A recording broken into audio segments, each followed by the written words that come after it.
Well, thank you very much for a nice introduction. And I got to tell you, I can't think of two better people to be on a panel with.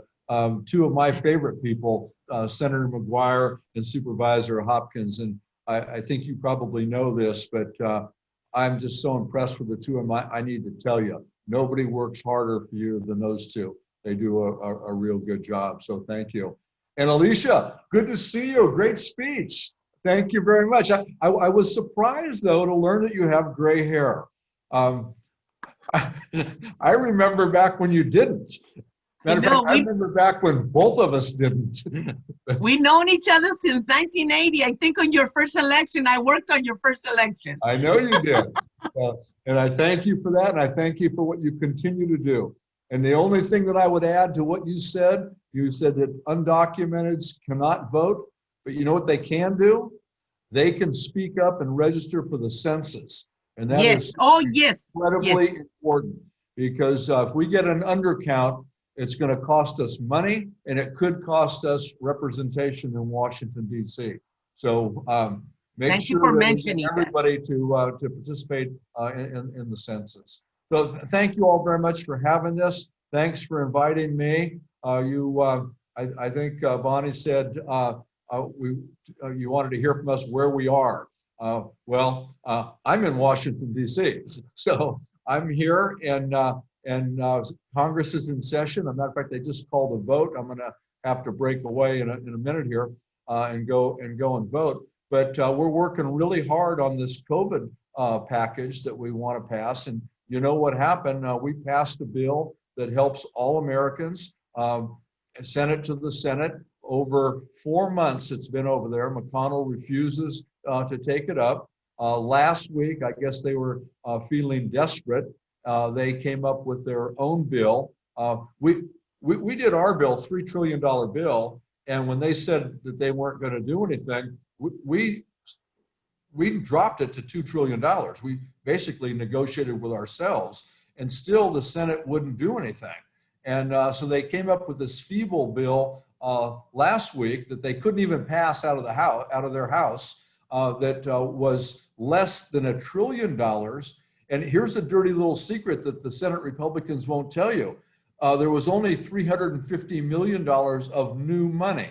They took money that was already there and, kind of jiggled it around a little bit. So $350 million bill, it's ridiculous. It doesn't deal with food insecurity for our seniors and our kids, didn't do anything to help our communities, our small businesses communities. They took the PPP program that we put in place originally and then came back and refined. We put guardrails in it to make sure that these big businesses didn't take all the money, and to ensure that small businesses could take that, could have access to that money. In the Senate bill, they took those guardrails out. So it's just a terrible, terrible piece of legislation. And then even as bad as it was, he still couldn't get it passed out of the Senate. So we're back in. Nancy Pelosi made an announcement yesterday. She said that she is going to make sure we stay here until we get a bill. And that's important. I just did a Zoom before coming on with you with restaurant folks in Sonoma County. They're really hurting. They need this help. And I can make the same argument for communities of interest across our district, our state, and our nation. Now people need the help of the federal government. For Mitch McConnell to hold it up, it's absolutely shameful. So instead of working with the Democrats to figure out a way we can put an end to this and get the help they need, the White House decided that they were going to go out on their own and do something that was going to help everybody. They were going to delay the payroll tax. And here's the deal. If you're not working, if you're unemployed, you don't have a payroll tax. So you're not delaying anything. But one thing you do, and everybody because Alicia and I are not the only two people on this Zoom with gray hair. And the only people who are going to get hurt by this thing are those of us with gray hair, either on or getting ready to go on Social Security, because that is what funds Social Security. is the payroll tax. And to do a deferral on that, and then he said that if he's reelected, he's going to abolish the payroll tax. Well, how do you abolish the thing that funds the program?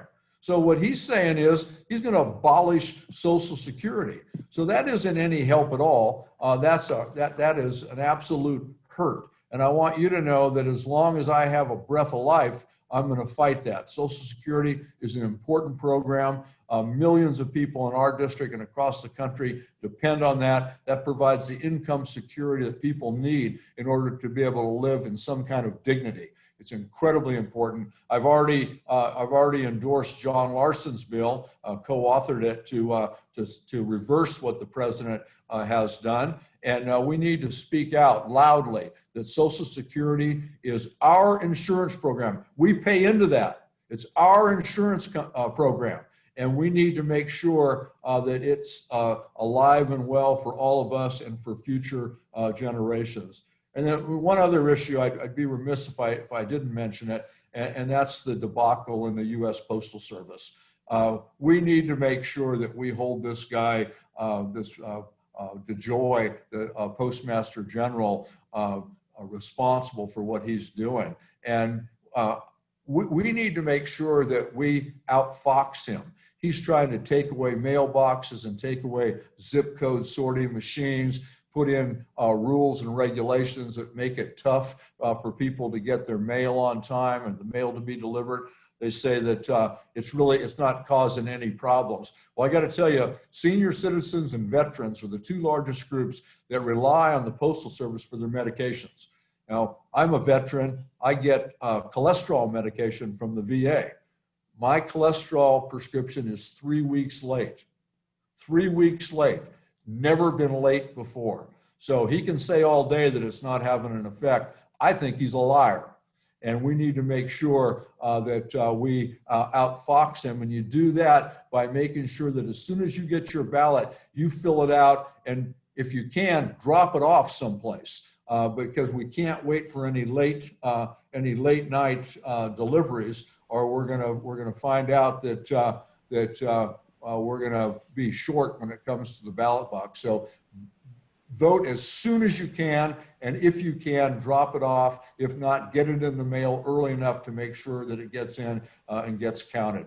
I co-authored and I voted for the bill that we passed that says DeJoy cannot make any changes in the Postal Service, and that's an important one. We need to make sure that we push that bill through, but it's also incumbent upon all of us to do what we can to make sure that no matter what he does, that there are no landmines out there, that we get our ballot in so every vote is counted. And then I'll just end by saying I agree 100% with what Alicia was saying. This is an important election. This is the most important election of our life. And we need to make sure our voices are heard and our votes are counted. We need to do everything possible. Alicia, I hear there's a new group in Sonoma County, Latinos for Biden. I hear there's one forming in Napa County as well. I'll put out the challenge right now. I expect you to sign up 20 people by the end of the day. We need to do everything we can to get this guy elected. Know that I will continue to do that.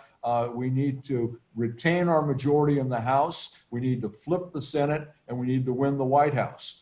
Now, the good news is if the election were today, we would do that. We would hold our majority in the House, we would win the Senate, and we would win the White House. The bad news is the election's not today.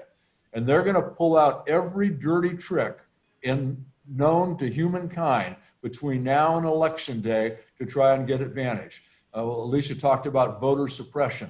You know, these guys are talking about hiring uniformed guards in high Latino registered precincts to prevent Latinos from voting. Not because they can't vote, not because it's illegal to vote, but as she said, people are just they're scared when they see an armed guard at a polling place, and it has a tendency to suppress the vote. They're going to do everything. Somebody told me today they thought the October surprise was going to be that he was going to come bail out all the small businesses. Just know there'll probably be 50 October surprises. They will stoop to levels unknown to humankind to win this election. They got a person at the Health and Human Services who's going on social media saying that there's going to be an armed revolution if he doesn't win. They're blaming they went as far as blaming the wildfires that were started by lightning on Democrats setting fire to cause chaos. They are insane. They can't get another term, and we need to make sure that we take back our country and we elect a president who will be president of the United States for all Americans, not 30% of the most extreme. So I know you know that. I know you're doing good work. I appreciate being with you. Thank you for everything you're doing. And if you will allow me, I'm going to run and vote.